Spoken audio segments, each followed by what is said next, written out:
que eu queria falar é, a gente sabe que você estudou muito seitas e heresias. O cara que sabe bastante seitas e heresias. Eu confesso que eu não sou muito... Apreciador do tema. Exatamente. Eu prefiro conversar e entrar no detalhe de coisas que nos juntam e não que nos afastam. Tá. Mas, já que você é um super estudioso sobre o tema, diz pra gente o que é uma seita, o que é uma heresia. Na realidade eu não sou muito estudioso. Na realidade a gente na nossa igreja nós colocamos esse tema, seitas e heresias, e nós revezamos entre a gente, começou cada um estudar uma e falar. Uhum. Mas basicamente é o seguinte, seita, o que é uma seita?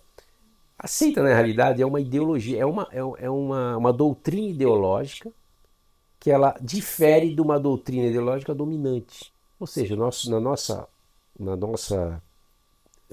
ideologia, que é a cristã, né, nossa doutrina cristã, o que é diferente se chama seita. Entendeu? Então, essa é a diferença. A heresia já é uma deturpação da verdade bíblica. Você deturpa a verdade, como o sofisma, né, que é aquela mentira disfarçada de verdade. Sim. Você está cometendo uma heresia, né? Então, você afirma, olha, Jesus não foi Deus, Jesus foi um homem. É uma heresia. Uhum. E a maioria das seitas, né, elas são heréticas. Sim. Primeiro que ela já parte do princípio que a doutrina já é diferente, né? Então ela já começa com heresia, né? Então a gente tem várias seitas aqui. Mormon é uma seita, Testemunha de Jeová, enfim, Hare Krishna, e Seishonoe, e tem um monte de coisa que diverge da nossa doutrina, né, ideológica. Se bem que se você, por esse lado, você falar, ó, lá os muçulmanos, eles têm o Alcorão, né? Sim. Então eles vão falar que o cristianismo é seita. É seita, porque sim. A dominante lá é o Alcorão. Sim. Porque é aquilo que a gente fala que, me corrija se eu estiver errado, Henrique, mas é aquilo que a gente fala que é seita, aonde a parte do pressuposto que eu isolo a pessoa de Jesus e nego ele como Deus, e aí isso praticamente é seita, né? O Alcorão também, o islamismo, essas denominações, né, dizem que o fato do cristianismo aceitar e colocar Jesus como Deus se torna seita. Né? Exatamente. Então, é um conceito muito relativo, né? Nós somos cristãos, o Brasil é cristão, né? É 90%, se eu não me engano, né? Então, a gente acha que o que se desvia da Bíblia se torna uma seita. Se torna uma seita. Né? E uma das seitas mais assim heréticas que eu achei foi justamente nesse estudo que eu fiz, foi a seita Mormon, né? Inclusive, vocês têm um templo aqui em Campinas que eu trabalhei nesse templo. Eu coloquei na época que eu era sócio da empresa de granito, eu trabalhei nesse templo. E eu vou dizer pra você. Sabe qual que é o ó, templo? Ali perto indo pra Souza. Indo pra Souzas, na subida ali. Lá já é Souza. Lá já é Souzas, Um distrito de Souzas. lindo. É bonito mesmo. Ele é toda fachada de granito lá do Ceará. E internamente é todo granito também. As portas são folhadas a ouro, carpetes, é tudo importado dos Estados Unidos. Eles gastaram em torno de 25 milhões de dólares naquela época para construir aquele templo. Né? E eu perdi isso aqui, ó, esse cabelinho aqui, eu perdi nessa obra. É o que eu estava falando para você. Perdi nessa obra porque era muita exigência. O nível de exigência era muito grande. Eu cheguei quase a sair no tapa com o engenheiro da obra, para você ter uma ideia. E naquela época eu não era convertido, né? Eu era meio quase mormon, né? Curto, né? Quase mormon, né, pai? Mas me deram um livro do Mormon. No final da obra me deram um livro do Mormon. Que eu nem sei o que aconteceu com aquele livro lá. Nunca li, óbvio, né? Não lia nem a Bíblia, vou ler.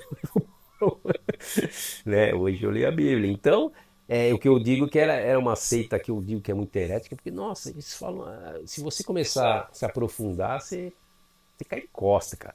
Eles chegam a afirmar que Deus veio em carne e osso e gerou Jesus Cristo com a Maria, né? Chegam a falar isso, chegam a falar que Jesus era polígamo, tinha como mulheres Marta e Maria, as irmãs de Lázaro, Aham. e a Maria Madalena. 3 mulheres. Uhum. Então, eles, Para defender uma doutrina que eles entendeu? seguem, né? Que é da poligamia. Um mormon ele é poligamia. Sim. polígamo, né? O fundador da seita Mormon, que é o Joseph Smith, teve 27 esposas. Tem uma ideia. Ô pai, tá difícil cuidar de uma, como que cuida de outras 26? Pois é. É difícil uma, né? Você imagina. Então eles, se você começar a se aprofundar, né, nisso, você fala, meu, não é possível, né, que tem pessoas que conseguem, né? Porque são as pessoas às vezes não entendem, não sabem a outra parte. Quando o Mormon vem falar com você e você não tem nenhuma religião, enfim, você não, é fácil te levar, cara. É fácil te levar, né? Eles usam, pra você ter uma ideia, eles usam a Bíblia, eles usam o livro Mormon, que foi um livro escrito pelo Joseph Smith, Smith. né? Usam outros livros, mais 2 ou 3 livros que eles usam, um deles chama Dogmas e Pactos, se eu não me engano, que são profecias do Joseph Smith, que nenhuma delas se cumpriu. Entendeu? Então, Nenhuma? Nenhuma se cumpriu. Fala uma, você conhece uma? Ele falou que na Lua tinha habitantes, cerca de 1000 habitantes na Lua. Muito bom. Ele disse que Ele dá um número, né? eles disse que iam tentar matar ele, mas não iam conseguir. Mas mataram. Morreu assassinado. Morreu assassinado. Ele e o irmão dele. Então tem várias que... Então, você pega um cara desse e fala, meu, o cara consegue... E olha, eu vou dizer uma coisa, hein? Eles têm 16 milhões de adeptos, de seguidores. Só o Brasil é o segundo país onde tem mais mormons, você acredita? Que 1 milhão loucura, e 300 mil. Primeiro Estados Unidos. Primeiro Estados Unidos, tanto que a sede deles é em Salt Lake City. 60% da cidade de Salt Lake City é mormon. E 70% do estado de Utah, que é onde fica Salt Lake, é mormon também. 70%. Caramba. Você acredita? Os conhecidos como elders. Elders, que Exatamente. É. Elder ancião. Você pode ver que o mormon ele vem de gravatinha, tudo e tem escrito aqui Elder. O nome dele, para você, Henrique, é Elder Henrique. Ah, isso aí. Então é o ancião Henrique, vamos dizer assim. E eles são muito convictos no que falam, eles usam a Bíblia para te... Na realidade, eles usam a Bíblia na conveniência deles. Se for conveniente usar a Bíblia, eles usam. Se não for conveniente, eles usam o livro Mormon. O livro Mormon é mais ou menos que nem uma Bíblia, só que é assim... Nef versículo 15, Nef 1, versículo 15, Moroni 5, versículo... mais ou menos que nem a Bíblia, né? Legal. E esse templo que eu trabalhei aqui em Campinas, eles têm o anjo Moroni. Ele fica lá, o anjo de ouro. O anjo de ouro. Porque precisaram trocar, eu acho que teve esse papo que um raio caiu nesse anjo. Aí, explica pra ele aí. Explico, eu Sabe tava quem lá. causou esse raio? Conta aí. Não foi seu pai, foi? Olha, eu não Só sei história eu não boa. sei se foi eu, mas a gente gorava tanto que é capaz que foi. É o seguinte, eles eram muito exigentes, né? Como eu disse, né? Eu cheguei a te falar para você que o chefe dele vinha de Recife, a cada 15 dias ele botava uma joelheira na parte onde a gente estava fazendo o piso interno, e colocava uma joelheira, ele se ajoelhava com uma moeda assim, jogava a moeda assim, se batia em algum granitinho ali, se quicasse a moeda já era. Quicasse a moeda, arranca e coloca, tem 24 horas. A pedra, a gente colocava a pedra na fachada e ele de repente se olhava a fachada, tava um X assim, pegava um giz de cera e troca. 24 horas para trocar. Aí eu já doido, ligava para a fábrica, pô, vou precisar de uma pedra assim, pá. E eu chegava meio carregado, olha, vamos ter que trocar amanhã, porque eu ia assim, eu morava em São Paulo, eu vinha todo dia para Campinas, todo dia, 7 horas da manhã eu estava na obra. No final da tarde voltava para São Paulo, no dia seguinte... Mesmo esquema. E aí eu chego lá, eu chamei o carregado, tá vendo aquela pedra com X, ó, vou mandar na fábrica fazer, eles vão ter que trocar. E fui embora. Cheguei no dia seguinte, olhei a pedra lá, e o engenheiro da obra chamou eu, ô, parabéns, hein, assim que eu gosto. Eu olhei a pedra, não tinha mais X na pedra. Eu olhei e falei, caramba, meu cara, acho que tinha uma pedra, acho que meu carregado tinha uma pedra aí, ele trocou. Chamei, vem cá, você trocou a pedra? Que você... Troquei não, só paguei o X. Pagou o X. não tinha mais defeito, apagou o X já não tinha mais defeito. Então você vê que o nível de exigência deles não era um nível de exigência... Justo. Era... Eles começavam você começava a alinhar uma pedra, e o cara tirando foto. Um monte de Mormon pela obra inteira tirando foto. Uhum.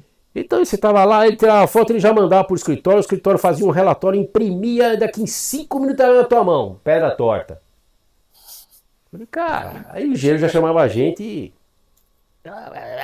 Meu, tô alinhando a pedra, cara, o cara tá tirando foto, eu nem terminei. Deixa eu terminar, eu chamo ele tira a foto que quiser. Mas, coloca o plumo. Exatamente. Não, mas eles... E aí, todo dia era uma reunião, uma mesa assim, oval, com todos os empreiteiros. Então tinha o cara do gesso, tinha o cara do ar-condicionado, tinha eu do granito, tinha o cara das plantinhas, que eles montaram um viveiro de mudas do lado da obra para fazer a plantação, para quando chegar a hora de plantar, ela já tá grande, plantar e inaugurar já com uma certa, né? E todo dia era um Cristo. Todo dia era um Cristo. Hoje vai ser o cara do gesso. Coitado do cara do gesso, dava dó.